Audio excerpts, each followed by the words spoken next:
इतिहास गवाह है, जब भी कोई राजा मिटा है, उसके साथ उसका धर्म, उसकी संस्कृति और उसकी बेटियां भी कुचली गई हैं। और एक नाम जिसे भारत भूल गया, वो है राजा दाहिर, सिंध का आखिरी हिंदू राजा। एक योद्धा, एक धर्म रक्षक, जिसने तलवार उठाई थी इस्लामी आक्रांताओं के खिलाफ। साल था 712 ईस्वी। अरब से निकला आक्रांता मोहम्मद बिन कासिम तलवार के दम पर भारत को झुकाने निकला था, लेकिन सामने खड़ा था दाहिर, जिसकी तलवार में सिर्फ लोहा नहीं, सनातन की आत्मा जल रही थी। युद्ध हुआ, भीषण, रक्त रंजित, क्रूर, लेकिन दुर्भाग्य, धोखा हुआ और राजा दाहिर वीर गति को प्राप्त हुआ। कहा जाता है, जब राजा का शरीर जलाया जा रहा था, दुश्मनों ने उसका सिर काटकर दमिश्क भेजा, जहां खलीफा ने उस पर शराब की बोतलें रखीं। ये केवल हार नहीं, एक पूरी संस्कृति का अपमान था।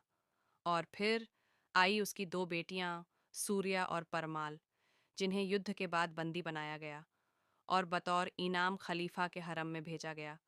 लेकिन उन्होंने हार नहीं मानी। उन्होंने प्रतिशोध की आग अपने भीतर सुलगा ली थी। उन्होंने खलीफा के सामने सिर झुकाकर एक सच सुनाया कि बिन कासिम ने पहले ही उनके साथ संबंध बना लिए हैं। ये सच नहीं था, यह एक जानबूझकर बोला गया झूठ था, बदला लेने के लिए। और वही झूठ मोहम्मद बिन कासिम की मौत बन गया। खलीफा क्रोधित हो उठा, बिन कासिम को गिरफ्तार किया गया और फिर उसे जिंदा चमड़े में सिलकर मौत की घुटन भरी सजा दी गई। दाहिर की बेटियां बिना तलवार उठाए दुश्मन को मिटा चुकी थीं। कुछ लोग कहते हैं उन्हें जहर दे दिया गया, कुछ कहते हैं उन्होंने खुद ही मौत को गले लगा लिया। लेकिन इतिहास चुप रहा, किताबें चुप रहीं।